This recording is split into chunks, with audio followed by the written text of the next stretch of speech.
ఉదయకాల సమయమందు దేవుడు తన మెల్లని స్వరములో మనందరితో మాట్లాడినట్లుగా దేవుని సన్నిధిలో ఆయన మెల్లని స్వరం కనిపెడదాం. పరిశుద్ధాత్మ దేవుని యొక్క తాకిడి, ఆయన యొక్క అనుభూతి ఎప్పుడైతే మనం హృదయపూర్వకంగా ఆహ్వానిస్తామో ఆయన ఖచ్చితంగా మన జీవితాన్ని దర్శించడానికి సంసిద్ధుడే ఉంటూ ఉన్నాడు. దేవుని సేవకుడిగా మరి అనేక సందర్భాలలో మీతో పంచుకుంటున్నటువంటి అనుభవాలు, దేవునికి అసాధ్యమైన కార్యం ఏది కూడా లేదా ఎంత గొప్ప కష్టమైనటువంటి పరిస్థితి అయినా తన మెల్లని స్వరము ద్వారా దేవుడు మన హృదయ నింబడత కలిగి చేసినటువంటి దేవుడు కనుక నేనైతే జ్ఞాపకం చేస్తూ ఉన్నాను. గతించిన శుక్రవారం ఈ వారాంతపు కార్యక్రమాలలో మనం జ్ఞాపకం చేసుకున్నటువంటి అంశాలు ఏంటంటే, యేసుక్రీస్తు ప్రభువు వారి సన్నిధిలో ఆయన బిడ్డలుగా, ఆయన కుమార్తెలుగా, కుమారుడిగా మనకి దేవుడిచ్చిన గొప్ప ఆధిక్యత లోకంలో ఎవ్వరికీ లేనటువంటి ధన్యత మనకిచ్చారు. ఎలా యేసుక్రీస్తు ప్రభువు వారి బిడ్డలయ్యాము అనేది గతించిన ఆదివారం నేను మీకు తెలియజేశాను. ఎంతమందికి మరి గుర్తుందో తెలియదు. మనం ఎలా క్రైస్తవులుగా యేసుక్రీస్తు ప్రభువు వారి యొక్క బిడ్డలుగా అబ్రహాము వంశావళిలో మనం ఎలా చేర్చబడ్డాము అనేది అనేకమైన ప్రశ్నలు చాలామందికి ఉండేవి. మరి మీకు ఆ క్లియరెన్స్ వచ్చింది లేదో నాకు తెలియదు. సర్వసాధారణంగా యేసు ప్రభువారు మనకు ఉండేటువంటి డౌట్స్ ఏంటంటే, అన్యుల దగ్గరికి వెళ్ళినప్పుడు యేసు ప్రభువారు వేరే మతస్థుడు, అంటే వేరే దేశానికి చెందినవాడు. కానీ ఇండియాలో యేసు ప్రభువారి గురించి మేము ఎందుకు ప్రకటిస్తూ ఉన్నాం, ఆయన యేసు ప్రభువారికి మీకు ఉన్నటువంటి సంబంధం ఏంటి అని మనము మాట్లాడుకున్నప్పుడు ఆ పదానికి ఉన్నటువంటి వివరణ గతించిన ఆదివారం నేను మీకు తెలియజేశాను. యేసు ప్రభువారు ఎలా మనలను తన బిడ్డలుగా అంగీకరించారు, ఏ విధముగా అంటే అబ్రహాముకి ఇచ్చినటువంటి 3వ వాగ్దానం ఏదైతే ఉందో, భూమి మీద ఉన్నటువంటి సకల జాతులు నీ వంశావళి ద్వారా ఐక్యపరచబడతాయి. అది యేసుక్రీస్తు ప్రభువు వారు శిలువ మీద పొందినటువంటి మరణము ద్వారా మనందరము కూడా దూరస్తులుగా ఉన్న మనము క్రీస్తు బిడ్డలుగా అబ్రహాము సంతానంగా మనము ముద్రించబడ్డాము. అబ్రహాము సంతానముగా ముద్రించబడినటువంటి మనము మరి గతించిన శుక్రవారం నేను మీకు తెలియజేసినటువంటి అంశం ఏంటంటే, కన్నీటి ప్రార్థన లేదా దేవుని సన్నిధిలో మనం చేసేటువంటి ప్రార్థన ఏ విధముగా ప్రార్థన చేయాలి. ఇజ్రాయేల్ ప్రజలు అన్ని లక్షల మంది బయలుదేరితే అందులో అసాధారణమైనటువంటి కార్యాలు చేసినటువంటి గొప్ప గొప్ప గనులు ఉన్నారు. ఒక యెహోషువ, కాలేబు మాత్రమే కాదు, కానీ ఇంకా చాలా మంది శ్రేష్ఠులు ఉన్నారు. మరి వాళ్ళందరూ ఎందుకు కాలగర్భంలో కలిసిపోయారు అంటే, వయసు పైబడి చనిపోయిన వారు కొంతమంది అయితే దేవునికి అంగీకారముగా లేక చనిపోయిన వారు చాలా మంది ఉన్నారు. అయితే ఈరోజు దేవుని బిడ్డలుగా మన అబ్రహాము సంతానముగా చేర్చబడిన మనము ఆ గుంపులో మనము కూడా చేర్చబడే వారికి ఉండకూడదు. కానీ యెహోషువ, కాలేబుల వలె దేవుని సన్నిధిలో మన జీవితాలు కట్టుకునే వారిగా ఉండాలి. అయితే మన ప్రార్థనా జీవితం ఎలా ఉండాలి అనే విషయాలు నేను మీకు తెలియజేశాను. ప్రార్థనా జీవితంలో ఎలాంటి భక్తి జీవితాన్ని పొందుపరుచుకోవాలి అని శుక్రవారం నేను తెలియజేశాను. అయితే ఈనాటి వాక్యాంశం ద్వారా నేను మీతో మాట్లాడాలనుకున్నటువంటి అంశం ఏంటంటే, ఇక్కడ యెహోషువ గ్రంథం 5వ అధ్యాయము 9వ వచనాన్ని మనం చదువుకున్నట్లయితే, అప్పుడు యెహోవా నేడు నేను ఐగుప్తి అవమానమును మీ మీద నుండకుండా దొర్లించి వేసి ఉన్నానని యెహోషువతో అనెను. అందుచేత నేటి వరకు ఆ చోటికి గిల్గాలు అని పేరు. హల్లెలూయా. పిల్లలు జ్ఞాపకం చేసుకోండి, ఈ దినమందు నేనేం మీతో మాట్లాడాలనుకుంటున్నానంటే, ఇశ్రాయేల్ జనాంగము 6 లక్షల మంది పైబడినటువంటి చిలికే, వాళ్ళందరినీ లెక్క కడితే చాలా మంది. అయితే ఇప్పుడు వీళ్ళు ఏ ప్రాంతం నుండి వచ్చారు? 6 లక్షల మంది ఏ ప్రాంతం నుంచి విడుదల పొందారు? ఐగుప్తు నుంచి విడుదల పొందారు. ఈ రోజు ఇక్కడ కూర్చొని మనందరం కూడా లోకం అనే ఐగుప్తు నుంచి విడుదల పొందిన వారమే. నేను ఒక్కొక్కరికి మౌత్ ఇచ్చి, అమ్మ మీరు టెస్ట్ ఏంటి, మీరు ఎలా యేసు ప్రభువుని నమ్ముకున్నారు అని అంటే చాలా మంది వారి వ్యక్తిగత సాక్ష్యాలు తెలియజేస్తారు. అయ్యా ఇదిగో నాకున్నటువంటి బలహీనతలను బట్టి, నాకున్నటువంటి పరిస్థితులను బట్టి, అంటే మీరు కాకపోయినా మీ తల్లిదండ్రుల్లో, వారి తల్లిదండ్రుల్లో ఏదో ఒక విధంగా ఒక మంచి సాక్ష్యాన్ని పొందుకొని దేవుని సన్నిధిలోకి వచ్చిన వారే. ఏ ఒక్కరు సాక్ష్యం లేకుండా దేవుని సన్నిధిలో ఆయన బిడ్డలుగా అంగీకరించబడిన వారైతే కాదు. అంటే ఇప్పుడు ఐగుప్తు అనే లోకం నుంచి వేరుపరచబడిన తర్వాత మనము ఎలాంటి సాక్ష్యాలు పొందుకుంటూ ఉన్నాం అంటే, ఒక మాట మీరు జ్ఞాపకం చేసుకోండి. చాలా సందర్భాలు ఏమంటారంటే, ఎవరు మీరు క్రైస్తవులా అండి అంటే, ఈ పదము మనకి ఏం జ్ఞాపకం చేస్తూ ఉంది? మన పాత జీవితాన్ని జ్ఞాపకం చేస్తూ ఉంది. అందుకని ఇశ్రాయేల్ జనాంగం గురించి అన్య రాజ్యాలు, చుట్టుపక్కల దేశాలు ఏమనుకున్నారంటే, వీళ్ళు సర్వశక్తి కలిగినటువంటి దేవుని జనాంగము, వాళ్ళ జోలికి వెళ్ళకూడదు, వీళ్ళు దేవుని ప్రజలండి. ఎవరా దేవుడు? ఎర్ర సముద్రంలో 2 పాయలు చేస్తున్న దేవుడు, యోర్దాను నీటిని మరి ఏకరాశిని నిలిపినటువంటి దేవుడు, వారికి సమృద్ధి అయినటువంటి ఆహారం వండుకోవడానికి కొండలు లేవు, వంట చేసేవారు లేరు, కానీ సముద్రానికి ఆహారం ఇస్తూ ఉన్నాడు. ఎవరు వారి దేవుడు ఎంత గొప్పవాడో తెలుసా? ఎర్ర సముద్రాన్ని దాటే క్రమంలో ఐగుప్తు సైన్య సమూహమును రాజు యొక్క బలగమునంతా నడి సముద్రాన్ని ముంచి చంపేసినటువంటి రోషము కలిగిన దేవుని బిడ్డలండి. కాబట్టి వారి జోలికి మనము వెళ్ళకూడదు. వాళ్ళ దేవుడు చాలా గొప్పవాడండి. అయితే వాళ్ళ దేవుడు గొప్పవాడే. ఆ దేవుని బిడ్డలు ఎలాంటి వారు? ఆ దేవుని బిడ్డల మీద ఎలాంటి మచ్చ ఉంది, ఎలాంటి సాక్ష్యాలు ఉన్నాయి, ఆ దేవుని బిడ్డలు ఎలాంటి బ్రతుకుతూ ఉన్నారు అంటే ఇక్కడ దేవుడు యెహోషువతో జ్ఞాపకం చేస్తూ ఉన్నాడు. యెహోషువ, మీరు ఆ ప్రాంతం నుండి వచ్చారు, ఇంతమంది ఆ కాలగర్భంలో కలిసిపోవడం నాకు ఇష్టం లేదయ్యా.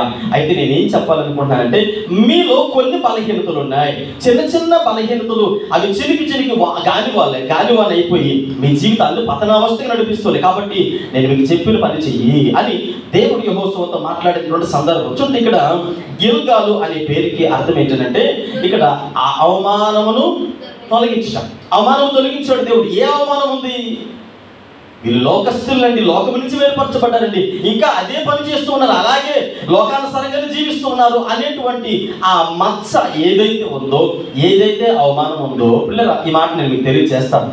గమనించండి, ఎవరైనా ఒక తండ్రి దొంగతనం చేస్తున్నాడు అనుకోండి, తన కొడుకు స్కూల్కి వెళ్ళినప్పుడు చాలా మంది ఎవరు పిలుస్తారు అబ్బాయిని? అబ్బాయి పేరు పెట్టి పిలవరు. ఇతను ఎవరో తెలుసండి, పలానా దొంగోడు కొడుకు, పలానా నరహంతకుడు కొడుకు, పలానా మోసగాడు కొడుకు, ఎవరి పలానా అబద్ధికుడు కొడుకు. అంటే తన తండ్రి చేసినటువంటి ఆ పని ఏదైతే ఉందో ఎవరికి ట్యాగ్ చేస్తూ ఉన్నారు? తన బిడ్డకి ట్యాగ్ చేస్తూ ఉన్నారు. అంటే నీ మీద ఉన్న అవమానమును తొలగించడానికి దేవుడు ఉదయకాల సమయంలో సంసిద్ధంగా ఉంటూ ఉన్నాడు. హల్లెలూయా. ప్రియులారా, జ్ఞాపకం చేసుకోండి, బైబిల్ గ్రంథం ఎంత విపులంగా తెలియజేస్తుంది, ఎంత వివరంగా తెలియజేస్తుందంటే, మనం చేసే ప్రతి తప్పిదమును బిడ్డలకు దేవుడు ట్యాగ్ అంటే అనుసంధానం చేస్తూ ఉన్నాడు. మనం అనుకోవచ్చు, నేను చేసిన తప్పు నా పిల్లల మీద రాదండి, నేను ఏం చేసినా నా పిల్లలకి ఏం అంటుకోదండి, ఏం అవ్వదండి అని అంటే దేవుడు అంటాడు, తల్లిదండ్రులు తిన్న పొల్లటి వస్తువులు తింటే పిల్లలు పళ్ళు పులుస్తున్నాయట, తండ్రుల యొక్క పాపమును పిల్లలు ఒడిలేస్తున్నాడట. అంటే తండ్రులు చేసే ప్రతి పాపము ఎవరి జీవితాన్ని అణిచివేస్తూ ఉంది? బిడ్డల జీవితాన్ని అణిచివేస్తూ ఉంది. చూడండి, ఇక్కడ 9వ వచనం చదవండి. ఇప్పుడు అప్పుడు యెహోవా, నేడు నేను ఐగుప్తు అవమానము మీ మీద చూడకుండా దొర్లించి వేసి ఉన్నానని యెహోషువతో అనెను. ఇక్కడ ఇశ్రాయేలు జనాంగం యోర్దాను దాటి, అంటే ఇక్కడ మనం జ్ఞాపకం చేసుకుంటే ఐగుప్తు దాటిన 40 సంవత్సరాల తర్వాత యోర్దాను నది దాటారు. మీకు అర్థమవుతుందండి? ఐగుప్తు దేశాన్ని దాటేశారు, 40 సంవత్సరాలు అయిపోయింది. 40 సంవత్సరాల తర్వాత ఇప్పుడు ఎక్కడికి వచ్చారు? యోర్దాను నది దగ్గరికి వచ్చారు. యోర్దాను నది దగ్గరికి వచ్చిన తర్వాత, ఇప్పుడు యోర్దాను నది దాటిన తర్వాత 12 గోత్రకర్తలు 12 రాళ్ళు తీసుకొని వచ్చి అక్కడ సూచనలుగా పెట్టండి అని చెప్పాడు. ఎందుకు సూచనలుగా పెట్టాలి?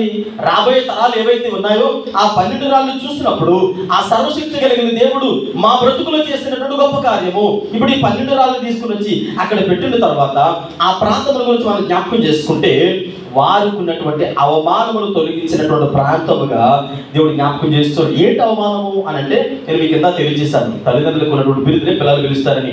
ఇశ్రాయేల్ ప్రజలకి ఐగుప్తులో ఉన్నటువంటి బిరుదు ఏంటి? బానిసలు, దాసులు, భయంకరమైనటువంటి వెట్టి చాకరీ చేసేవారు. ఇప్పుడు ఎవరైనా వచ్చి అనుకుందాం, యెహోషువ యవన ప్రాయంలో ఉన్నప్పుడు తనని పిలవాలంటే తన తండ్రి ఏం చేస్తాడు రే అని ఆ పదం వాడుతూ తన తండ్రి చేసినటువంటి వృత్తిని పలికి పిలిచేవారు. కొంచెం ఇబ్బందికరమైనటువంటి పరిస్థితే అయినప్పటికీ ఇక్కడ దేవుడు మాట్లాడుతున్న మాట ఏంటంటే, దాసులను మీరు జ్ఞాపకం చేసుకున్నప్పుడు స్వతంత్రులుగా చేశాడు, బానిసలను యజమానులుగా చేశాడట. హల్లెలూయా. అంటే దాసత్వంలో ఉన్నారు, దేవుడు స్వతంత్రాన్ని ఇచ్చాడు. బానిసలుగా ఉన్నారు, వారిని మరి చక్కటి ఉన్నతనములో మరి ఉన్నతమైనటువంటి స్థితిలో దేవుడు వారిని ఉంచినట్లుగా మనము చూస్తూ ఉన్నాం. పిల్లలు జ్ఞాపకం చేసుకోండి, యోర్దాను దాటినటువంటి తర్వాత వారి జీవితంలో వచ్చినటువంటి దీవులు మరి ఏ విధంగా దేవుడు దీవులు వారికి ఇచ్చాడు అని అంటే, లోకం వేసినటువంటి ముద్రలు చాలా ముద్రలు ఉంటాయి. వ్యక్తిగతంగా ఒక్కొక్కరికి ఒక్కొక్క రకమైనటువంటి ముద్ర. మనం ఎవరినైనా వ్యక్తిగతంగా పర్సనల్గా కూర్చోబెట్టి, అమ్మ దేని గురించి దేవుని సన్నిధికి వస్తూ ఉన్నాం, నీకేంటి అసలు నీ ప్రాబ్లం ఏంటి, నీకు ఉన్నటువంటి సమస్య ఏంటి అని అడిగామనుకోండి, వాళ్ళకు ఉన్నటువంటి వ్యక్తిగత సమస్య, అయ్యా ఇదిగో నా కుటుంబం నుంచి ఒత్తిడి ఉంది, అయ్యా నా భర్త నుంచి ఒత్తిడి ఉంది, నా బిడ్డల నుంచి ఒత్తిడి ఉంది అంటే లోకము ఒక ముద్ర సుదిరేసింది. ఒక అవమానకరమైనటువంటి పరిస్థితుల్లో ఒక వ్యక్తిని చూస్తూ ఉంది. అంటే చాలా రకాలు, నేను విఫలంగా చెప్పలేకపోతూ ఉన్నాను. వాక్యం అంటే మీకు అర్థమవుతుంది. వ్యక్తిగతంగా నీ కుటుంబము, సంఘము, లోకము ఏదో ఒక ముద్ర నీ మీద నీకు తగిలించి వదిలేసింది.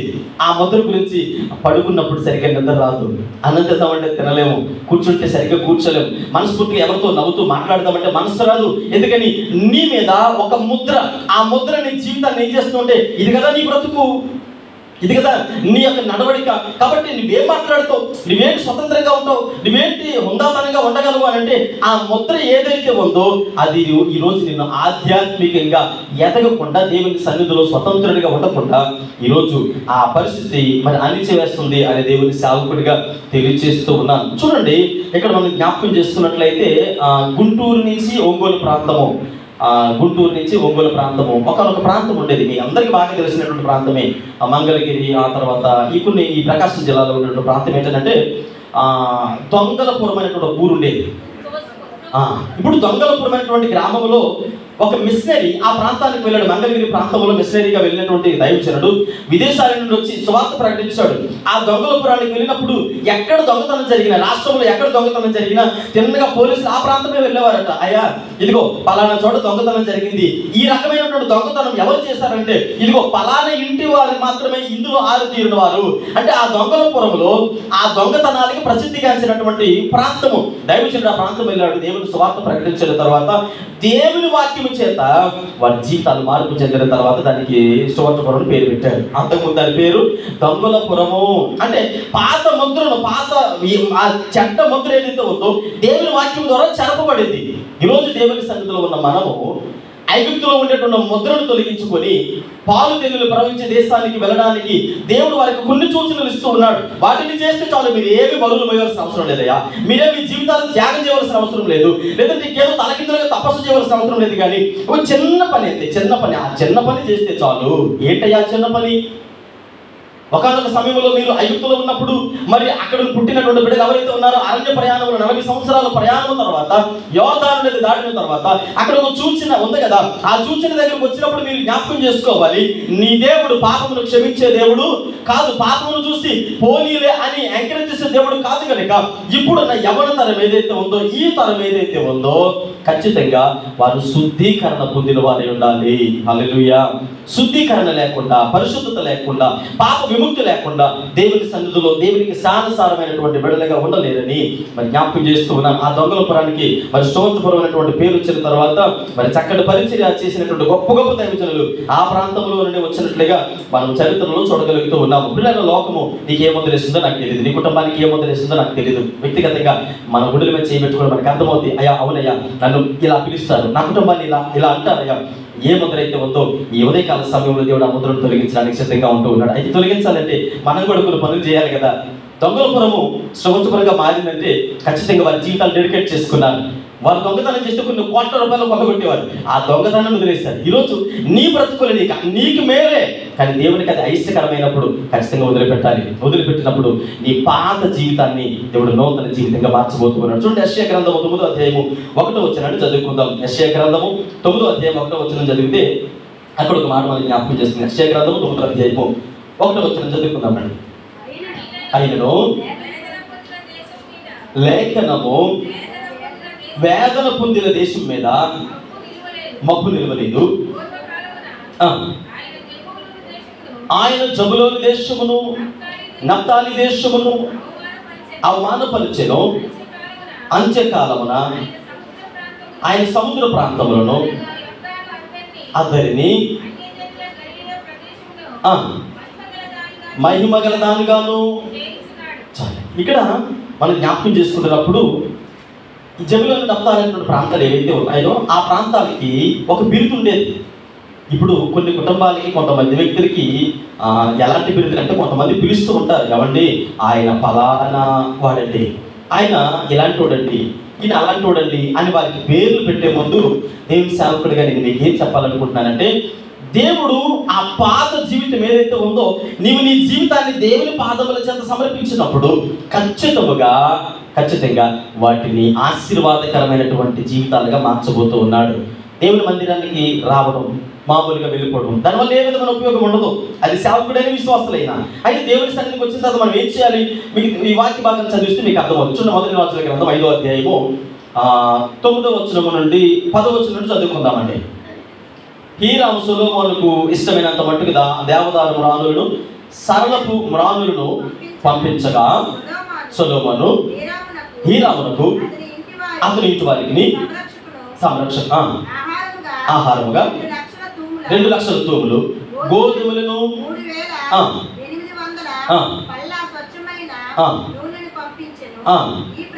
ఈ ప్రకారము ఇచ్చుచూ వచ్చెను. యెహోవా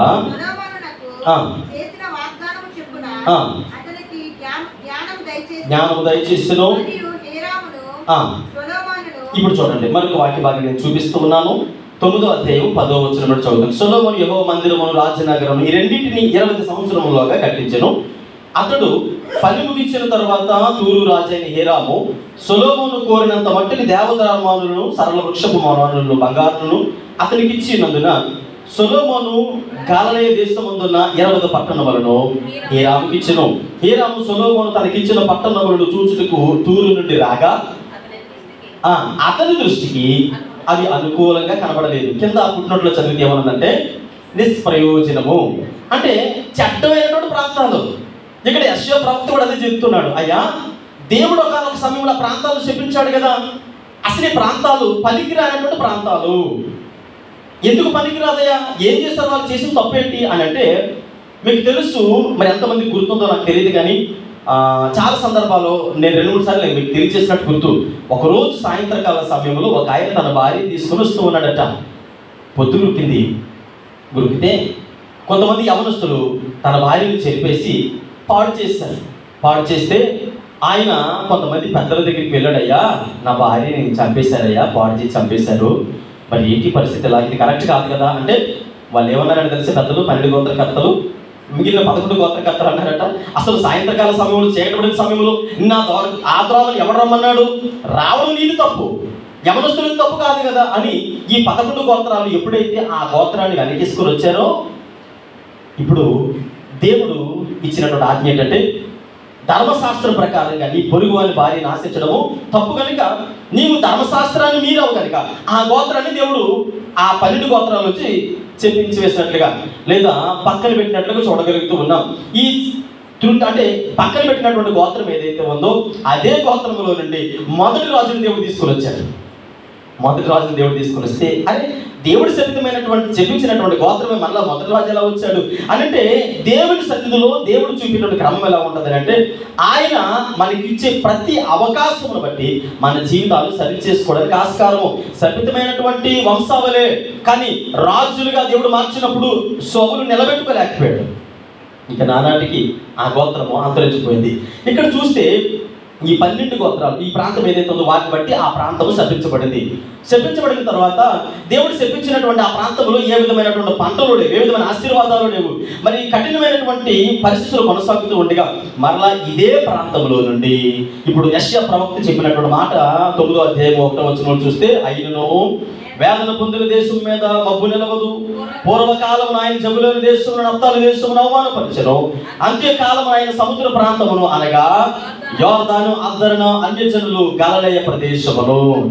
ఏ గలిలయనైతే దేవుడు శపించాడో అదే గలిలయ ప్రాంతముల గురించి దేవుడు మాట్లాడుతూ ఉన్నాడయ్యా, మీరు మార్పు చెందితే పాత జీవితాన్ని విడిచిపెడితే దేవుడు ఖచ్చితంగా మిమ్మల్ని ఆశీర్వదించబోతూ ఉన్నాడు. అందుకే మనకి తెలుసు యోహాను సువార్తలో ఒక దైవజనుడు 2 దైవజనులు మాట్లాడుకుంటారు. ఏమంటారంటే ఇదిగో నజరేతులో నుంచి మంచిది ఏదైనా రాగలదని అడిగావు కదా, చూడు నజరేతు నుంచి మంచిది వచ్చి చూడు, గలిలయ ప్రాంతంలో నజరేతు, ఈ ప్రాంతంలో మంచిది ఏదైనా రాగలదన్నావు కదా, అవునయ్యా మంచిది రాదు కదా, ఒకనొక సమయంలో దేవుడు శపించాడు కదా, శపించాడు కరెక్టే, వాళ్ళు మార్పు చెందారయ్యా, వారి మీద ఉన్న చెడ్డ ముద్ర ఏదైతే ఉందో దాన్ని తొలగించుకోవాలి, దేవుని పాదములు వరకు నేర్చారు. ఈరోజు దేవుని సన్నిధిలో కూర్చుని మనందరం కూడా మన పాత బ్రతుకులు వదిలిపెట్టకపోతే నూతన ఆశీర్వాదాలు రావు, నూతన దీవెనలు మన జీవితంలో పొందుకోలేము. ఎందుకయ్యా ఆశీర్వాదాలు రావడం లేదు? ఎందుకయ్యా నేను దేవుని కుమార్తెగా ఉండలేకపోతూ ఉన్నాను? పేరునే దేవుని కుమార్తెగా దేవుని సన్నిధిలో ఉంటున్నాను, కానీ ప్రయోజనం ఏంటి? జబులోని నఫ్తాలి ప్రాంతంలో మీరు జ్ఞాపకం చేసుకుంటే స్వయముగా యేసు క్రీస్తు ప్రభుల వారి పేరుకి ఆయన అభివర్ణిస్తున్నారు. మీరు చూడండి, గలిలయుడైనటువంటి యేసు ప్రభు అని పిలవలేదు, బైబిల్లో ఎవరు పిలిచారు? నజరేయుడైనటువంటి యేసు. నజరేయుడైనటువంటి యేసు అంటే ఆ ప్రాంతానికి తన పేరు పెట్టుకున్నాడు. నేను అంటాను, ఈరోజు నీ బ్రతుకులోని యేసుక్రీస్తు ప్రభులు వారు ఉద్భవించబోతున్నారు. నేను అంటాను, నేను చూసిన వారు ఎవరి ఆ యేసుక్రీస్తు ప్రభులు వారు స్వారూప్యాన్ని ధరించుకుందండి. అతడు యేసు ప్రభు వారి స్వారూప్యాన్ని ధరించుకున్నాడండి. ఒకప్పుడు జీవితం ఇలా ఉండేదండి, కానీ ఇప్పుడు అలా లేదండి. ఒకప్పుడు జబులోని నప్తాలి ప్రాంతాలు వేరు, ఇప్పుడు జబులోని నప్తాలి ప్రాంతాలు వేరు. సముద్ర తీరం దగ్గర ఉన్నటువంటి యోర్దాను దగ్గరికి వచ్చినప్పుడు దేవుడు అంటున్నాడు, మీ పాత జీవితం ఏదైతే ఉందో దాన్ని వదిలిపెట్టండి అయ్యా, మీరు మరలా సున్నతి కలిగినటువంటి బిడ్డలుగా ఉండాలని ఆయన మాట్లాడుతూ ఉన్నాడు. పిల్లలు జ్ఞాపకం చేసుకోండి. మన జీవితంలో అవమానకరమైనటువంటి ముద్రలు పోవాలంటే ఏం చేయాలి? దేవునికి ఇష్టమైనటువంటి కార్యాలు కొన్ని ఉన్నాయి, ఆయన చెప్పే పనులు కొన్ని ఉన్నాయి, కొద్దిగా కష్టతరమైనప్పటికీ చేయాలి, తప్పదు. అయ్యా నేను నా వల్ల కాదయ్యా అంటే ఆయన బిడ్డలుగా ఉండడం కూడా ఆయనకి ఇష్టం ఉంటుంది.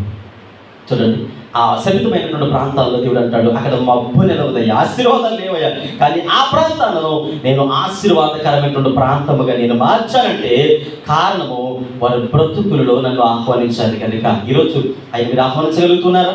ఆయన్ని మన జీవితంలో ప్రేమించగలుగుతున్నారు. చూడండి, ఇక్కడ మనం జ్ఞాపకం చేసుకున్నాం. మొట్టమొదటి విషయాన్ని నేను మీకు తెలియజేస్తూ ఉన్నాను.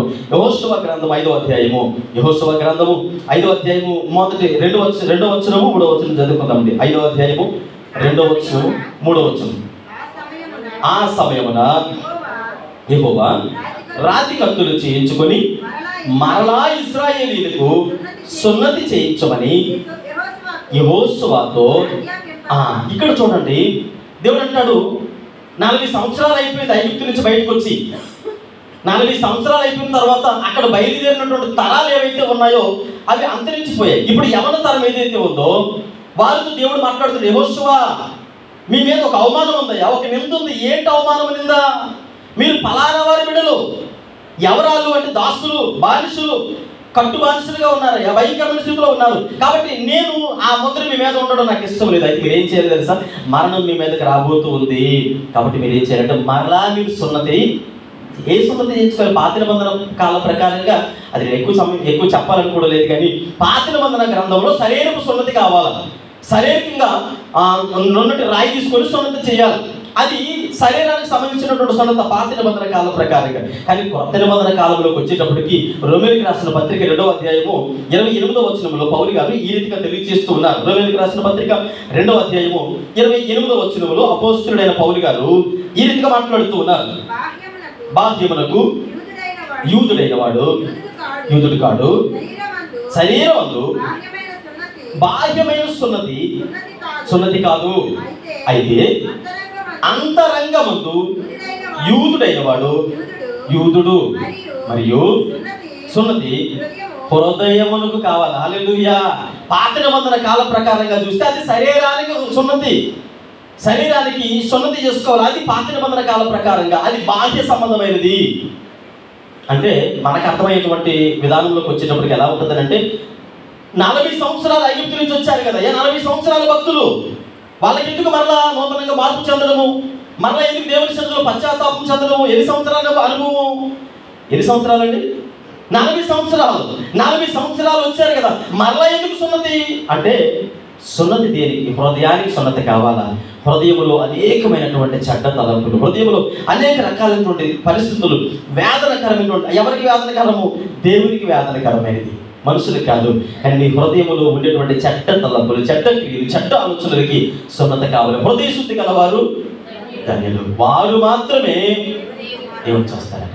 మరి హృదయ సున్నత లేకుండా శరీరపు సున్నత తీసుకున్నాం అంటే, బాప్తిసం తీసుకున్నాం, దేవుని సన్నిధికి వస్తూ ఉన్నాం, కానుకలు ఇస్తూ ఉన్నాం, అన్ని చేస్తూ ఉన్నాం, 40 సంవత్సరాలు, 50 సంవత్సరాలు, 60 సంవత్సరాలు శారీరక సున్నతతోనే ఉన్నాం. కానీ ఈ ప్రయోజనం దేవుడు అంటాడు, మీ జీవితాల్లో హృదయ సున్నత కావాలా? అంతరంగమందు సున్నత పొందిన గారిగా ఉండాలి. అంతరంగమందు సున్నత పొందారు. సున్నత అంటే మరి దేవుని యొక్క ఇష్టానుసారంగా, దేవునికి అనుకూలంగా నడవడము. మరి ఇక్కడ మనం జ్ఞాపకం చేసుకున్నప్పుడు ఎప్పుడైతే అలా ఉంటామో, కొంతమంది నేను మీకు పరిచయం చేస్తాను. మీకు తెలుసు, చాలా సుపరిచితురాలైనటువంటి యెహోషువ గ్రంథంలోనే అని చదవడం లేదు, కానీ కొంతమంది వేగులు వారు ఒక ప్రాంతానికి వెళ్ళారట. ఒక ప్రాంతానికి వెళ్తే తను ఏదో వృత్తి చేసుకుంటూ ఉంది. తనకి పేరుకు ముందు ఒక ట్యాగ్ చేశారు, పేరుకు ముందు ఒక ట్యాగ్ ఇచ్చారు. ఏంటి ఆ బిరుదు? వేశ్య. అది పాత బిరుదు. వేశ్య అని బిరుదు తన పేరు పెట్టగానే ఇప్పుడు వేగుల వారు ఆ ప్రాంతానికి వెళ్ళినప్పుడు తన వృత్తి అదే. తన జీవనాధారం అదే. ఇప్పుడు తను ఏమనుకుంటుందంటే, అంటే నా పంట పండింది, వీళ్ళెవరో కొత్తగా ఉన్నారు, వేరే ప్రాంతం నుండి వచ్చారు కనుక ఈ రోజు నేను వారితో గడిపితే నా జీవనం కొద్దిగా అధికమవుతుంది కదా, వారి దగ్గర నుంచి కొద్దిగా ఎక్కువ ధనం తీసుకొచ్చని మిగిలినటువంటి పురుషులతో ఎలాగైతే ప్రవర్తించిందో ఆ వేగిన వారి దగ్గర కూడా అలాగే ప్రవర్తించడానికి ప్రయత్నం చేస్తే వాళ్ళు ఏమన్నారు తెలుసా?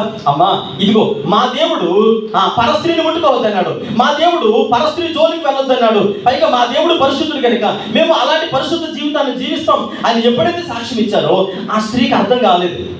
అదేంటి, ఇంతవరకు నా దగ్గరకు వచ్చినప్పుడు ఏ పురుషుడు ఎంత నీతి కబుర్లు చెప్పలేదు, ఏ పురుషుడు ఇలాంటి మాటలు చెప్పలేదు, నా మీద ఆధారపడి నా అందానికి ఆకర్షితులై నాతో ఉన్నటువంటి వారే ఉన్నారు, కానీ వీళ్ళతో విచిత్రంగా మాట్లాడుతున్నారు. అయ్యా ఇంతకు ఎవరా దేవుడు అని అంటే, మా దేవుడు, మేము ఆరాధించిన యెహోవా దేవుడు.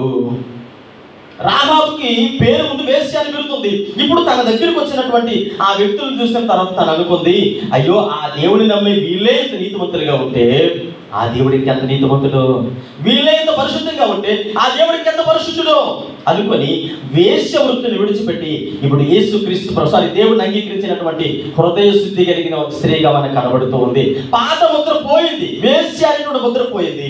ఇప్పుడు తన జీవితంలో మనం జ్ఞాపకం చేసుకున్నప్పుడు దేవుని సన్నిధిలో ఒక చక్కటి భక్తులైనటువంటి యాకోబు గారు అంటారు, ఇదిగో నీతిమంతురాలైనటువంటి రాహాబు అని రాశాడు.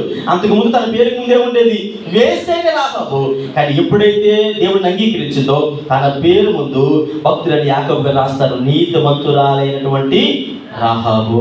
ఎలా నీతిమంతురాలుగా మార్చబడింది? తను జీవనాధారమైన వృత్తిని వదిలిపెట్టింది.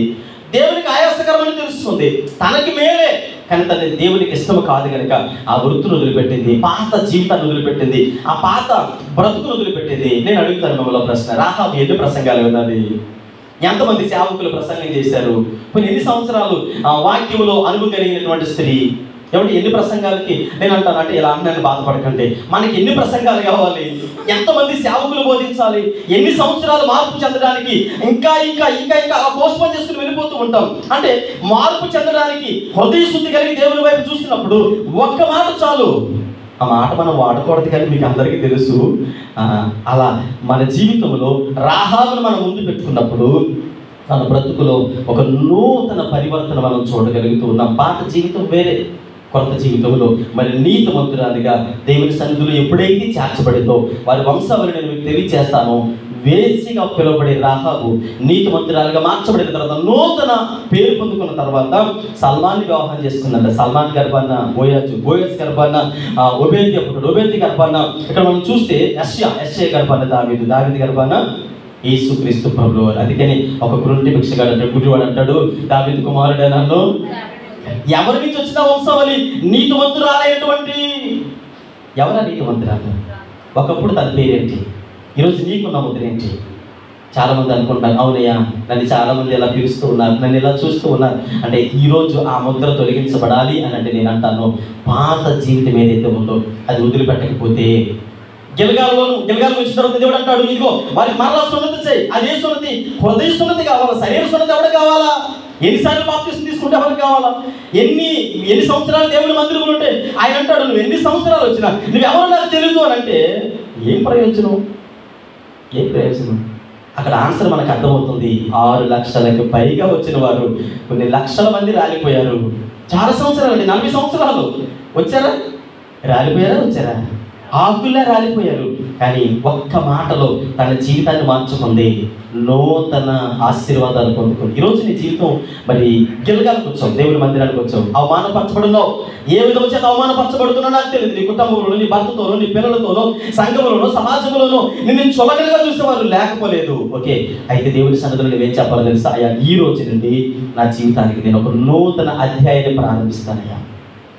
రాహాబు వేసిగా ఉండేది, నీ వాక్యం అన్న తర్వాత నీతిమంతురాలుగా తన జీవితాన్ని మార్చుకుంది. యేసుక్రీస్తు ప్రభుల వారి స్వయంగా ఆమె వంశావళిలో జన్మించడానికి కారకురాలుగా వచ్చిందయ్యా. ఈరోజు నేను కూడా మీ సన్నిధిలో నా జీవితాన్ని అలా మలుచుకోవాలనుకుంటున్నాను అని దేవుని సన్నిధిలో ఎప్పుడైతే మనం ఉంటామో ఖచ్చితంగా దేవుడు మనల్ని జ్ఞాపకం చేసుకుంటాడండి. బైబిల్ గ్రంథంలో ఒక న్యాయాధిపతి ఉన్నాడు. ఆయన చాలా రోషం కలిగిన న్యాయాధిపతి, చాలా బలాఢ్యుడు. తన తండ్రి పేరు రాశారు, తన తల్లి పేరు రాయడానికి ఇష్టపడలేదు. బైబిల్లో తన తల్లి పేరు ఎందుకు రాయలేదు అని అంటే అక్కడ ఏమని రాశారంటే వేశ్య కుమారుడు అని రాశారంటే. అది వేశ్య కుమారుడు అని రాస్తే తను కూడా తన తల్లి గురించి ఇతరులకు పరిచయం చేసుకోవడానికి కొద్ది ఇబ్బందికరంగా ఫీల్ అయ్యేవాడు. అయ్యా ఎవరిని తల్లి అంటే తలదించుకునేవాడు, బాధపడేవాడు, ఎగతాళి చేసేవాడు. ఇలాంటి వేస్ట్కి పుట్టినవాడు మనల్ని పరిపాలించడానికి అయ్యా తగడు, వాడిని ఊరి వెళ్ళబడికి తగిలియండి అని అంటే అందరూ కట్టగట్టుకుని వచ్చి ఇదిగో నువ్వు పనికిమాలుడివి, వేస్ట్ కుమారుడివి అని అనేకులు రాళ్లతో కొట్టినట్టుగా ఆ మాటలు హృదయాన్ని గాయపరిచినప్పుడు వెళ్ళిపోయి అన్యులతో చేరాడట, అల్లరమోకలతో చేరాడట. ఎవరు ఆ వ్యక్తి? ఎవరండి ఆ న్యాయాధిపతి? యొప్తా అనేటువంటి న్యాయాధిపతి. తన తండ్రి పేరు రాశారు కానీ తల్లి పేరు రాయడానికి ఇష్టపడేది. వేశ్య కుమారుడు అని రాశారట. అలాంటి వేశ్య జనాంగంలో నుంచి వచ్చినటువంటి కుటుంబంలో నుంచి నేను మీకు జ్ఞాపకం చేస్తాను. వెళ్ళిపోయాడు. ఇక్కడ మనం జ్ఞాపకం చేసుకుంటే యొప్తా మిస్పా ప్రాంతానికి వెళ్ళిపోయిన తర్వాత దేవుని సన్నిధిలోనికి వెళ్ళి తన సంగతి అంతా చెప్పాడట. తన తాత ముత్తాతలు, తన తండ్రులు, తన కుటుంబ సభ్యులు ఎవరైతే ఉన్నారో, అయ్యా ఇది మన వంశావళి చరిత్ర, అయ్యా ఇది మన పాత రోత బ్రతికిది. ఒకప్పుడు మనం ఎలా బ్రతికేవారమయ్యా, ఇప్పుడు దేవుడు నీకు ఇచ్చినటువంటి న్యాయాధిపతిగా ఉన్నావు కదా, అయితే ఇప్పుడు ఇలా ఉన్నావు కదా అంటే ఇప్పుడు న్యాయాధిపతిగా ఉన్న యొప్తా దేవుని సన్నిధికి వెళ్ళిపోయి మిస్పాలో కన్నీరు విడిచి దేవుని సన్నిధిలో తన సంగతి అంతా చెప్పి ఏడ్చి దేవుని దగ్గర ఏది దాయలేదట. అయ్యా ఇదిగో నేను అవమానపరచబడ్డానయ్యా, నన్ను చిన్నచూపు చూస్తున్నారయ్యా, నన్ను ఎగతాళి చేస్తున్నారయ్యా, నన్ను చాలా భయంకరంగా నన్ను వేధిస్తున్నారయ్యా అని తన సంగతి అంతా మిస్పాలో దేవుని సన్నిధికి వెళ్ళి కుమ్మరించుకున్న తర్వాత తన మీద ఉన్న అవమానమును తొలగించి దేవుడు ఇశ్రాయేలు జనాంగమునకు న్యాయాధిపతిగా నిలబెట్టాడట. హల్లెలూయా. పిల్లలు మీకు ఒక విషయాన్ని తెలియజేస్తాను. వేశ్య గర్భాన్ని వచ్చినటువంటి యొప్తా కడుపున కన్యక, పవిత్రురాలైనటువంటి కన్యక పుట్టిందట. వాళ్ళ వంశానుకున్న పేరేంటి? వేశ్య కుమారుడు న్యాయాధిపతి అయ్యాడు. ఆ న్యాయాధిపతి గర్భాన్ని ఎవరు పుట్టారు? పవిత్రురాలైనటువంటి కన్యక. తన పేరు రాయలేదు కానీ తన పేరు ఎవరు రాస్తారు తెలుసా? పవిత్రురాలైనటువంటి కన్యక. తన నాన్నమ్మగారిని ఎవరు పిలుస్తున్నారు? వేశ్య. కానీ తన దగ్గరకు వచ్చేటప్పటికి పవిత్రురాలు. అంటే బ్రతుకు మార్చుకున్న తర్వాత దేవుడు నూతన నామకరణ అనేది చాలా ఆశీర్వాదకరమైనటువంటి కుటుంబముగా ఈనాటికి కూడా యొప్తా కుమార్తె గురించి చాలామంది ఏం చేస్తారంటే దేవుని సన్నిధికి వెళ్ళిపోయి అక్కడికి వెళ్ళిపోయి యెరూషలేములో ఆ యొప్తా కుమార్తె ఎక్కడైతే ఏ బండ మీద అయితే తన కన్యత్వం గురించి మోకరించి ప్రార్థన చేసి ఏడ్చిందో, అయ్యా ఎదుగుతున్న నా కన్యత్వమును నీ సన్నిధిలో వదిలిపెడుతూ ఉన్నాను, నా యవన ప్రాయం నీకు అర్పిస్తూ ఉన్నానయ్యా, నా తండ్రి నీ సన్నిధిలో చేసిన వాగ్దానములకు నేను వెనకచ్చి వేయకుండా నా ప్రాణం నీకు అర్పిస్తూ ఉన్నాను అని ఆ కుమార్తె ఏడ్చినటువంటి ప్రాంతానికి ఈనాటికి కూడా చాలా మంది యవన కుమార్తెలు వెళ్ళి ఏడుస్తారట. అయ్యా మరి యొప్తా కుమార్తెలాగా మేము పవిత్రురాలుగా ఉండినట్లుగా సహాయములు దయచేడు ప్రభా అని దేవుని సన్నిధిలో ఏడుస్తారట. పిల్లల్ని జ్ఞాపకం చేసుకోండి. మొదటిగా మనము మన జీవితంలో మరి దేవుని ద్వారా అవమానము తొలగించబడాలి. లోకంలో చాలా రకాల అవమానాలకు గురవుతున్నారు. అయితే అవమానాలు తొలగించబడాలి అని అంటే ఏం చేయాలి? పాత రోత జీవితాన్ని వదిలిపెట్టాలి. చెప్పాలి దేవునికి, అయ్యా మనుషులకు తెలియదేమో కానీ నా బ్రతికిదయ్యా అని దేవునికి యొప్తా దేవుని సన్నిధికి ఎలాగైతే తన సంగతి అంతా చెప్పాడో మనం కూడా దేవుని సన్నిధిలో మన సంగతి అంతా చెప్పేవారిగా ఉండాలి. గిల్గాలు అనగా మార్పు చెందేటువంటి స్థలము, అవమానం తొలగించబడేటువంటి స్థలము. రెండవది మొదటి సామెల గ్రంథము 11వ అధ్యాయము 14వ వచనం చదువుకుందాం. మొదటి సామెల గ్రంథము 11వ అధ్యాయము 14వ వచనం చదువుకుందామండి. మనం గిల్గాలుకి వెళ్ళి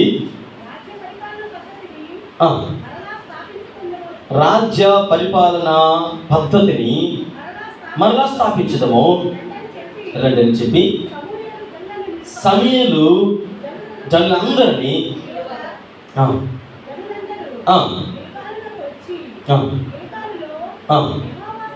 యెహోవా సన్నిధిని సమాధాన బలులను అర్పించి సౌలునకు పట్టాభిషేకం చాలండి. ఇక్కడ మనం జ్ఞాపకం చేసుకుంటే 14వ వచనం ఏమంటుందంటే, ఇక్కడ 14వ వచనంలో మనం చదివితే మనము గిల్గాలుకి వెళ్ళి రాజ్య పరిపాలన పద్ధతి చాలండి, కుటుంబ పరిపాలన పద్ధతి, బిడ్డల యొక్క పరిపాలన పద్ధతి. ఇప్పుడు చాలా సందర్భాలలో ఏమండి, తల్లిగారికి ఇంగ్లీష్ వచ్చింది అనుకోండి, ఇంగ్లీష్ బాగా వచ్చు, పిల్లలకి ఏమి నేర్పిస్తుంది? నాకు ఇంగ్లీష్ రాదురా అంటది. ఇప్పుడు ఇంగ్లీష్లో బాగా మాట్లాడుతున్నాడంటే దానికి కారణం ఎవరు? ఏం చెప్తారు? మా అమ్మ నాకు ఇంగ్లీష్ నేర్పించిందండి అంటారు. తండ్రికి బాగా హిందీ వచ్చింది అనుకోండి, కుమారుడు బాగా అంటే ఇప్పుడు వీళ్ళు ఇలా తయారవడానికి కారణం ఎవరండి? ఇప్పుడు ఇశ్రాయేల్ జనాంగం గురించి మనం ఆలోచన చేస్తే వారి యొక్క కుటుంబ పరిపాలన విధానము, ఆధ్యాత్మిక భక్తి జీవితపు విధానము, పాత నిబంధన కాలం అంతట్లో కూడా మనం జ్ఞాపకం చేసుకుంటే భక్తి జీవితాన్ని సరిగ్గా కట్టుకోవడం రాలేదు. ఎందుకు సరిగ్గా కట్టుకోవడం రాలేదనంటే, ఇక్కడ యాజకులు, దైవజనులు, ఇలా రకరకాల ప్రవక్తలు వారు ఏం చేసేవారంటే, వాళ్ళు ఊహకు వచ్చినటువంటి విషయాలు లేదా వాళ్ళకి తెలిసిన విషయాలు ఏదైతే వాళ్ళకి ప్రయోజనం అవన్నీ చెప్పేసి వెళ్ళిపోయేవారు. కానీ యేసుక్రీస్తు ప్రభువు వారి దగ్గరికి వచ్చేటప్పటికి చాలా ఖండితముగా, క్రమముగా, ప్రతీది కూడా క్షుణ్ణముగా, ఇదిగో ఇది తప్పు, ఇది ఒప్పు అని ప్రతీది కూడా చెయ్యి పట్టుకొని దిద్దించినట్లుగా ఆయన నేర్పించాడు. కనుక యేసుక్రీస్తు ప్రభువు వారి కాలంలో జరిగినంత ఉద్యోగము పాత నిబంధన కాలంలో జరగలేదు. అందుకని యేసు ప్రభువు ఎక్కడికి వెళ్ళినా, సముద్రపు ప్రాంతానికి వెళితే జనము కొన్ని లక్షలు పడే ఆ స్థలం ఉండేది కాదు, ఏదైనా ఇంట్లోకి అక్కడ స్థలం ఉండేది కాదు. ఎక్కడికి వెళ్ళినా ఇక్కడ యేసుక్రీస్తు ప్రభువు వారి యొక్క పరిపాలన విధానము, ఆయన బోధన విధానము, వాక్యము విధానమును మనం జ్ఞాపకం చేసుకుంటున్నప్పుడు వారి జీవితంలో మరి చక్కటి ఆశీర్వాదకరమైనటువంటి పరిస్థితులు మనం జ్ఞాపకం చేసుకుంటూ ఉన్నాం. పిల్లలు మనం జ్ఞాపకం చేసుకోండి, సర్వసాధారణంగా చాలా కుటుంబాల్లో పిల్లలని మనము కంట్రోల్ చేసే విధానం, పిల్లలకి మనం కొన్ని విషయాలు చెప్తాం. వాక్యాన్ని రే నువ్వు కడద వాక్యాలు చదువు అంటాం. కడద వాక్యాలు చదువు అని అంటే వాడికి చెప్పే ముందు మనం ఏం చేయాలా? టీవీ ఆఫ్ చేయాలి. రిమోట్ మన చేతిలో ఉంటుంది, టీవీ అలా ఆడుతూనే ఉంటుంది, ఏదో వస్తుంది, ప్రోగ్రామ్ ఏదో వస్తుంది. రే నీ కడద వాక్యం చదువు, సండే స్కూల్ టీచర్ వాక్యం ఇచ్చారు కదా, చదువు, పాట ప్రాక్టీస్ చేయి అంటే ఇప్పుడు మన చేతిలో రిమోట్ పెట్టుకుని వాడు చదవమంటే వాడు ఏం చేస్తాడు తెలుసా? చేతిలో బైబిల్ ఉంటుంది కానీ దృష్టి ఎక్కడ ఉంటుంది? ఇప్పుడు తల్లి ఇంగ్లీష్ నేర్చుకుంది అనుకోండి, పిల్లలకి ఇంగ్లీషు, వాడు ఇంగ్లీష్ రాలేదంటే కారణం ఎవరు? అమ్మకి ఇంగ్లీష్ రాదని. పరిపాలన విధానం అనేది ఎలా ఉంది? మనము చెడిపోయి వాళ్ళని ఏం చేస్తున్నాం? బాగుపడు అంటే వాడు బాగుపడ్డు. మదర్ తెరెసా గారు చిన్నతనంలో ఉన్నప్పుడు యుగోస్లావియా అనే దేశంలో ఉన్నారు కదా. యుగోస్లావియా అనేటువంటి దేశంలో ఉన్నప్పుడు 2 రూములు, పక్కపక్కన రూములు ఉన్నాయి. ఆ రూమ్లో తన ఫ్రెండ్స్తో, స్నేహితులతో కలిసి చదువుకుంటారు, స్టడీ అవర్తో అలా చదువుకుంటున్నప్పుడు తనతో పాటు ఒక 4-5 సహోదరులు ఉన్నారు. చదువుతున్నప్పుడు వాళ్ళ స్కూల్లో ఉన్నటువంటి టీచర్స్ గురించి మాట్లాడుకుంటారట. ఎవరు మాట్లాడుకుంటారంటే, ఇదిగో మన మ్యాథ్స్ టీచరు ఇలా చూస్తారు కదా, ఇదిగో మన సైన్స్ మాస్టరు ఇలా నడుస్తారు కదా, ఇదిగో మన సోషల్ మేడము ఇలా మాట్లాడతారు కదా అని రకరకాలుగా టీచర్స్ని కామెంట్ చేసుకుంటూ వీళ్ళు అక్కడ మాట్లాడుకుంటుంటే పక్క రూమ్లో ఉండేటువంటి మదర్ తెరెసా గారి తల్లి వెంటనే వచ్చి ఆ రూమ్లో లైట్లను ఆఫ్ చేసి అర్జెంటుగా బయటకు వెళ్ళిపోతానట.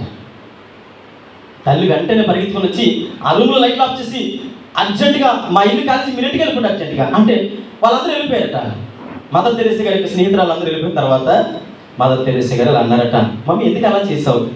నా స్నేహితురాల ముందు నా పరువు తీసావు కదా, వాళ్ళు చదువుకోవడానికి మన ఇంటికి వచ్చారు, అయితే నువ్వు వాళ్ళని ఇమీడియట్గా ఇంట్లోంచి వెళ్ళగొట్టడానికి గల కారణం ఏంటి అని అంటే, మీ ఉపాధ్యాయుల వయసు నా వయసు ఉంటుంది, మీ ఉపాధ్యాయులను గౌరవించలేనటువంటి మీరు సంస్కారవంతులు కాదు అంటే మీకు సరైనటువంటి పద్ధతి మీరు నేర్చుకోవడం లేదు. నీ తల్లిగా నేను నీకు క్రమమును పద్ధతిని నేర్పించకపోతే నీ గురువు నువ్వేం చేయలేవు.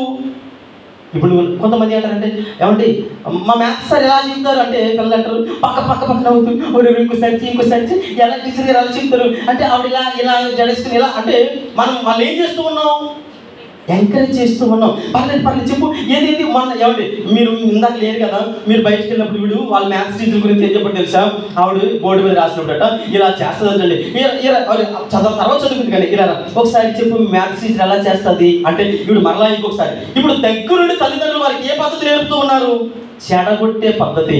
ఇప్పుడు నువ్వు భయభక్తులు నేర్పించినప్పుడు ఏరా ప్రార్థన చేయట్లేదు, ఏరా వాక్యం చదవట్లేదు, ఏమి క్రమం తప్పిపోయావు అంటే తప్పిపోయేలా చేసింది ఎవరు? కొన్ని మాటలు చెప్తాను మీకు. దైవజనుడు ఎవరైతే ఉన్నారో కొన్ని సందర్భాల్లో మనం ఏం చేస్తామంటే, దేవుని సేవకుల గురించి పిల్లలు అక్కడే ఉంటారు, పిల్లల గురించి వాళ్ళు చదువుతూ ఉంటారు, ఏదో పనిలో ఉంటారు. పాస్టర్ గారు తెలుసా నీకు అని ఇప్పుడు వీళ్ళిద్దరూ అవునా ఇప్పుడు వీళ్ళిద్దరూ మాట్లాడుతున్నప్పుడు ఈ మాటలు ఎవరి చెవిలో పడ్డాయి? పిల్లల చెవిలో పడ్డాయి. ఇప్పుడు వాడు వచ్చిన తర్వాత చక్కగా గొంతు చిచ్చుకొని లేఖన భాగములు సౌమ్యంగా చక్కగా ప్రార్థనాపూర్వకంగా సిద్ధపడి దైవజనుడు చెప్తుంటే వాడి కళ్ళలో ఏమాడుతుందో తెలుసా? చెప్పండి, వాక్యం గుర్తొస్తుందా? తల్లిదండ్రులు ఇద్దరు కూర్చొని ఏ ముచ్చట్లు పెట్టుకున్నా తెలుసా? పాస్టర్ గారు ఇప్పుడు వాడి మనస్సులో వాక్యానికి బదులు విషబీజాలు నాటారు కనుక వాడికి వాక్యం ఎక్కదు. ఆధ్యాత్మికంగా స్థిరపడాలంటే ఎక్కడ బాగుపడతారు?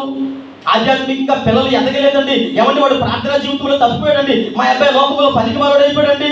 అలా పనికిమాలుడికి తయారు చేసింది ఎవరు? తల్లిదండ్రులుగా మనం కాదా? వాక్యము బైబిల్ లేదు, సరైన క్రమము లేదు, ఒక పద్ధతిలో పెంచే విధానం లేదు. అందుకే సమయం అంటాడు, ఇదిగో మీకు క్రమము లేదు కనుక రండి విశ్వాసి, నేను మీకు రాజ్య పరిపాలన పద్ధతి నేర్పిస్తాను, కుటుంబ పరిపాలన పద్ధతి నేర్పిస్తాను. క్రమము లేని వాడు ఎక్కడికి వెళ్ళినా అక్రమంగానే బ్రతుకుతాడు. క్రమంలో బ్రతకడు. ఎవరి చెడిపోయినా పర్లేదండి, తినడానికి తిండి లేకపోయినా పర్లేదు, వస్త్రాలు లేకపోయినా పర్లేదు, నడి రోడ్డు మీద ఖాళీ గడుపుతూ ఉన్నా పర్లేదు, కానీ పద్ధతి అనేది చాలా ప్రాముఖ్యమైనది. ఇక్కడ చూడండి, ఆ మాట మరొకసారి చదవండి. 11వ అధ్యాయము 14 చదవండి. ఇప్పుడు మనము గిల్గాలుకు వెళ్ళి రాజ్య పరిపాలన పద్ధతి స్థాపించుకుందాము రండి. అప్పటికి చాలా సంవత్సరాలు అయిపోయింది, సమూయేలు గ్రంథం దగ్గరికి వచ్చేటప్పటికి మళ్ళా క్రమం నేర్పిస్తున్నాడు, పద్ధతి నేర్పిస్తూ ఉన్నాడు. ఏమండి, కారులో వెళ్ళేటప్పుడు రైట్ సైడ్ ఎందుకు వెళ్తాం, లెఫ్ట్ సైడ్ ఎందుకు వెళ్తాం? ఏమండి, లెఫ్ట్ సైడ్ ఎందుకు డ్రైవింగ్ చేయాలి? బైక్ మీద వెళ్ళేటప్పుడు లెఫ్ట్ సైడ్ ఎందుకు వెళ్ళాలి? నడిచేటప్పుడు లెఫ్ట్ సైడ్ ఎందుకు వెళ్ళాలి? రైట్ సైడ్ వెళ్ళొచ్చు కదా. రైట్ సైడ్ వెళ్తే ఏమవుతుంది? ఎవడో రోజు గుద్దేస్తాడు.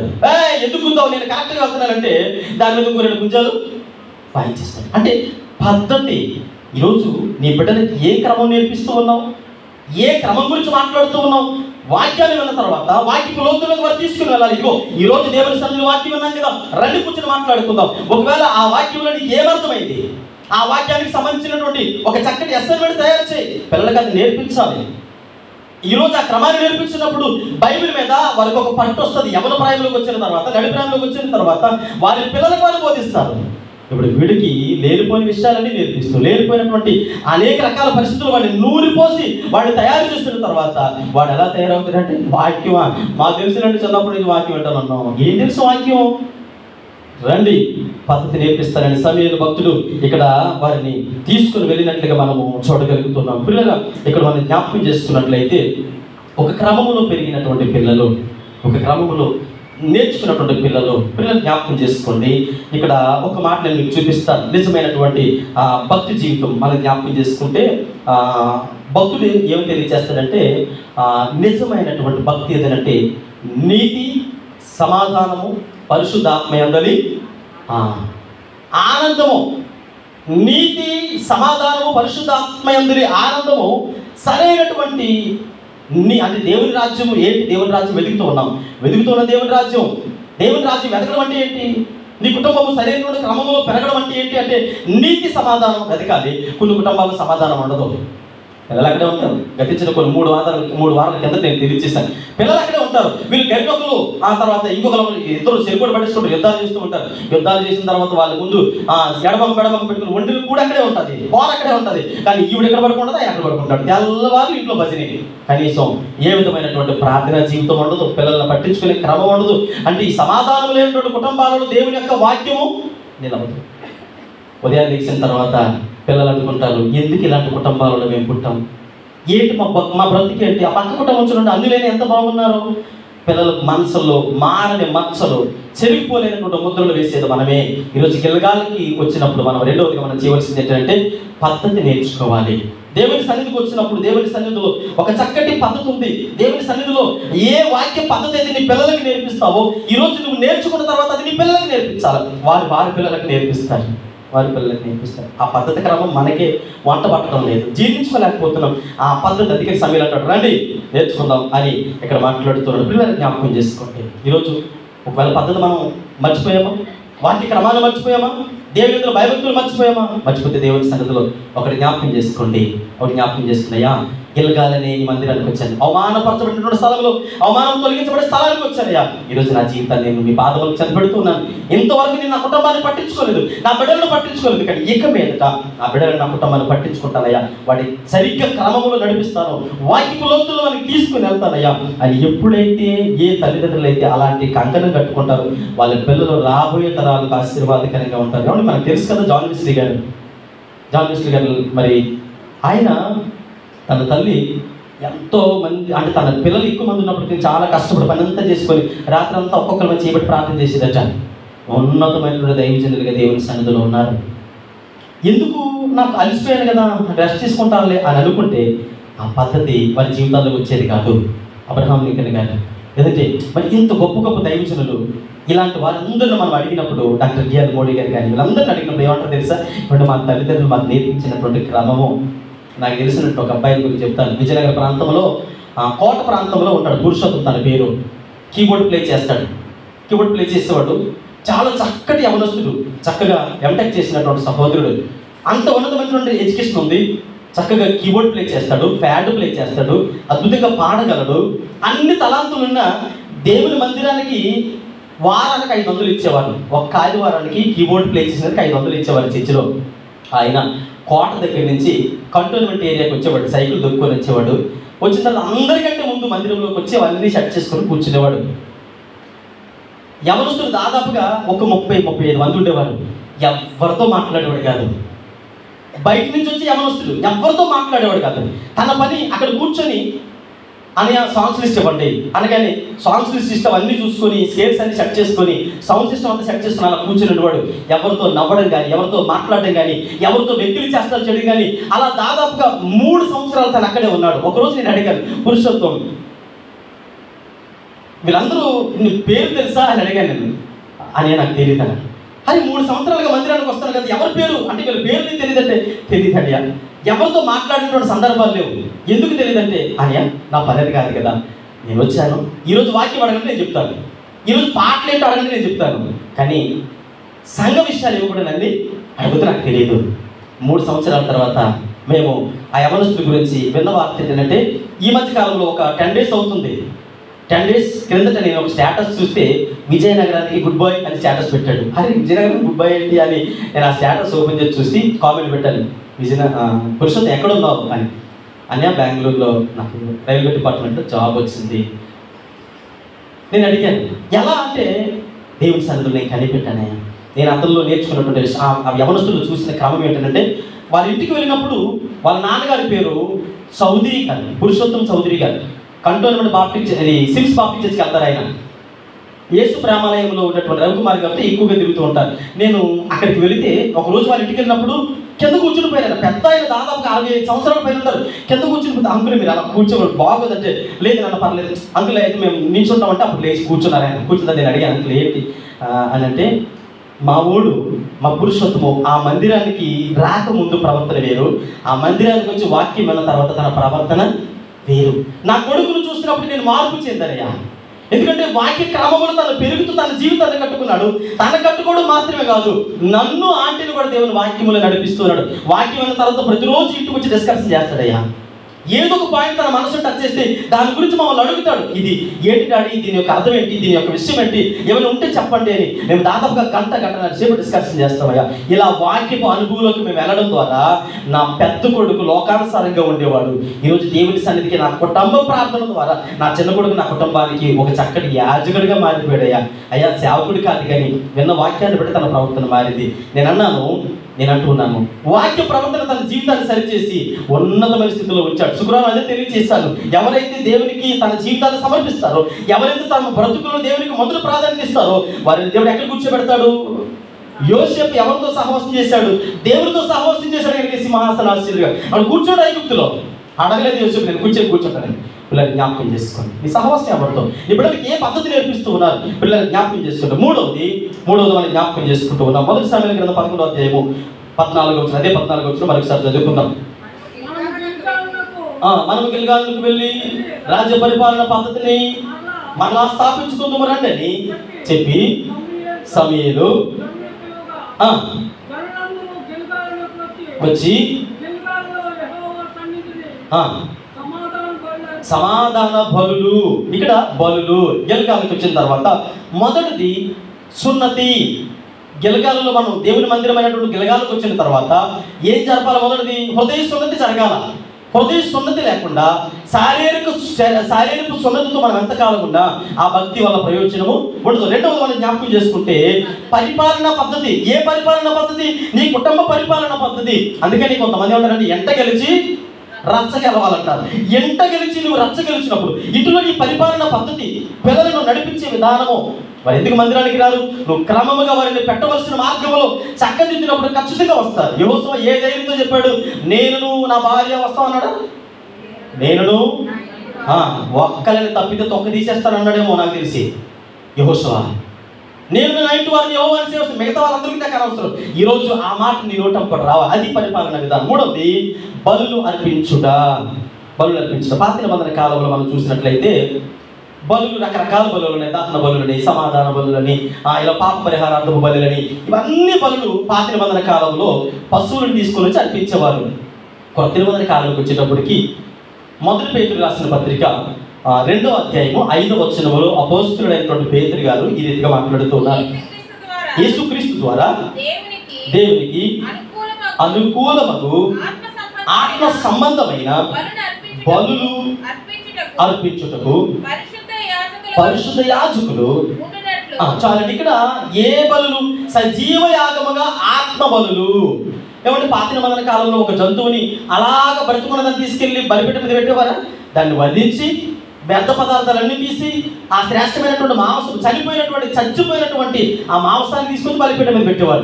కానీ కొత్త నిబంధన కాలంలోకి వచ్చేటప్పటికి దేవుడు మన నుంచి కోరుకునేది ఏంటంటే సజీవ యాగము. యేసుక్రీస్తు ప్రభు వారు బ్రతుకుంటుండగానే శిలువ మ్రాలు మీద 3 మేకుల మధ్యలో ఆయన ఏం చేశారు? సజీవుడిగా తనను తాను అర్పించేసుకున్నాడు. ఈరోజు మనము కూడా సజీవులుగా నా జీవితాలను సజీవ యాగముగా సమర్పించుకోవాలి. ఆత్మ మరి దేవుని సన్నిధిలో అర్పించుకునే వారిగా ఉండాలి. పిల్లలు జ్ఞాపకం చేసుకున్న భక్తుడైన దావీదు అంటాడు, సాయంకాలంలో నేను చేతులు ఎత్తుగా నీకు నైవేద్యము వలె, నా ప్రార్థన నీకు ధూపము వలె నీ సన్నిధిని చేరును గాక అని భక్తుడైన దావీదు అంటాడు.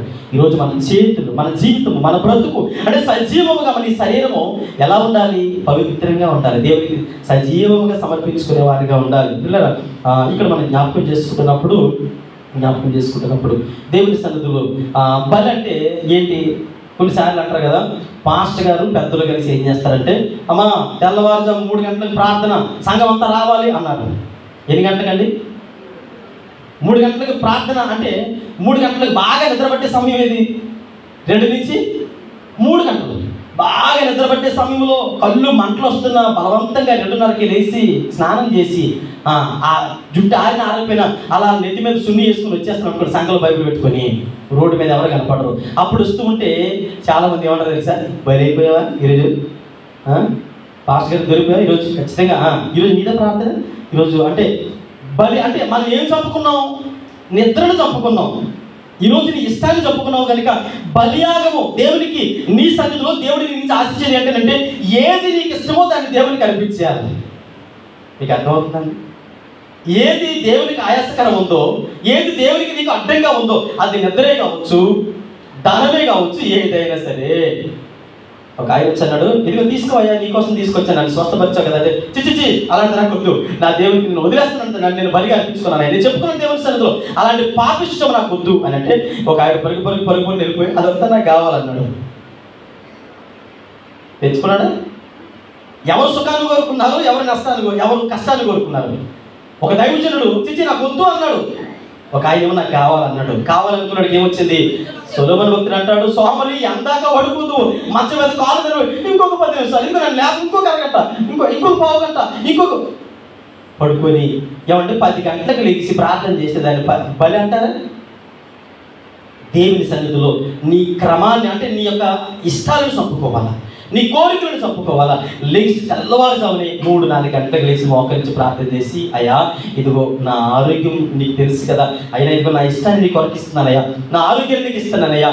అయ్యా చాలా మంది అంటారు గ్లామర్ డ్యామేజ్ అయిపోతుందంటే 3 గంటలు 4 గంటలు గ్లామర్ డ్యామేజ్ అయిపోతుంది. మరి ఆత్మను ఎవరు కాపాడుతారు? ఈ గ్లామర్ డ్యామేజ్ అవ్వకుండా చూసుకునేటువంటి తల్లులు, తండ్రులు, సహోదరులాగా ఈ గ్లామర్ డ్యామేజ్ అయితే నేను అంటాను, ఉపవాసం చేసేటప్పుడు ఎలాంటి ఉపవాసం చేయాలి? అది ఉపవాసం చేస్తే ఆరోగ్యం పాడైపోతా, మరి ఆత్మ పాడైపోయినా పర్వాలేదా? అది కదా బలంటే. దేవునికి ఇష్టమైనటువంటి బలు అర్పించాలా. నీ జీవితాన్ని సజీవ యాగముగా, అయ్యా ఇంకా నీ కోసం నా ఇష్టాలను చెప్పుకున్నానయ్యా, కడుపు కాచుకుని నీ సన్నిధిలో ప్రార్థన చేస్తున్నాను, ఖచ్చితంగా కార్యాలు చేసేటువంటి దేవుడివి అని ఎప్పుడైతే దేవుని సన్నిధిలో మనం అలా ఉంటామో, పాత నిబంధన కాలంలో జంతువులను మాత్రమే అర్పించారు, చచ్చిన జంతువులు. కానీ కొత్త నిబంధన కాలానికి వచ్చేటప్పటికి బ్రతికినటువంటి జంతువులను అర్పించేవాడిగా ఉండాలని దేవుని సేవకుడిగా తెలియజేస్తున్నాను. ఒక దైవజనుడు ఇలా అంటాడు, పాపం అనేది తల లాంటిదట, తల వెంట్రుకలు చేతి గోలు లాంటిదట. ఏంటంటే పాపం అనేది ఎలాంటిది? తలకుండేటువంటి వెంట్రుకలు, చేతికుండేటువంటి గోళ్ళు లాంటిదట. గోళ్ళని పెరగొద్దు అంటే ఆగిపోతాయా? తల వెంట్రుకలు పెరగొద్దు అంటే ఆగిపోతాయా? ఖచ్చితంగా వారానికో 2 వారాలకు ఒకసారి ఎక్కడికి వెళ్తాం? బార్బర్ షాప్కి వెళ్తాం. వెళ్ళిన తర్వాత ఆ చేతిలో 100 200 పెట్టి తీసేయి అంటాం. ఎందుకని? ధారాళంగా పెరిగిపోతాం. పాపం కూడా ఈరోజు 40 సంవత్సరాలు దాటింది ఇశ్రాయేలు ప్రజలు ఐగుప్తు నుంచి బయలుదేరి. 40 సంవత్సరాలు దాటిన తర్వాత యోర్దాను దగ్గర దాటి ఇప్పుడు 12 రోజులు అక్కడ పెట్టిన తర్వాత వారి జీవితంలో ఒక చూచున్నది. ఇప్పుడు దేవుడు అంటాడు, ఇదిగో వారికి మరలా సున్నతి చేయి. హృదయ సున్నతి కావాలి. హృదయ శుద్ధి లేకుండా, సున్నతి లేకుండా, మార్పు లేకుండా, దేవుడి సన్నిధిలో పశ్చాత్తాపం లేకుండా, గిల్గాలులో అనగా వారి బ్రతుకులో ఉన్న అవమానం ఎన్నడూ తొలగదు. ఏ అవమానము నీ కుటుంబంలో పరిపాలన చేస్తుందో నాకు తెలియదు. ఆ అవమానం తొలగిపోవాలంటే ఖచ్చితంగా దేవుడి సన్నిధిలో ఏం చేయాలి? హృదయ సున్నతి కావాలి. రెండవది, మనం ఏం చేయాలి? దేవుడి సన్నిధిలోకి వచ్చినప్పుడు ఇక్కడ మనం జ్ఞాపకం చేస్తున్నప్పుడు కుటుంబ పరిపాలన విధానము. పిల్లలు చెడిపోయారండి, వారు ప్రార్థన మానేశారండి, వాక్యం మానేశారండి, వాళ్ళంతేనండి అంటే ఖచ్చితంగా పొద్దున్న లెక్కలు చెప్పాలి అంటాడు సమయం. రండి గెలగాలి, మళ్ళీ రాజ్య పరిపాలన పద్ధతి నేను నేర్పిస్తాను. ఆ పద్ధతి ఇంతవరకు మీ కుటుంబంలో లేదా? నేర్పించాలి ఖచ్చితంగా పిల్లలకి. ఇబ్బంది ఒకేసారిగా రాదు, క్రమక్రమంగా. ఎవడు చాలా శిత్రువుడండి, చాలా ఎవడి పర్వాలేదు, నిదానంగా నేర్పించాలి. నేర్పించకపోతే ఆ క్రమంలో వారు లేకపోతే వారిలో ఉండేటువంటి అవమానం రేపు పొద్దున మనం ఉండకపోవచ్చు.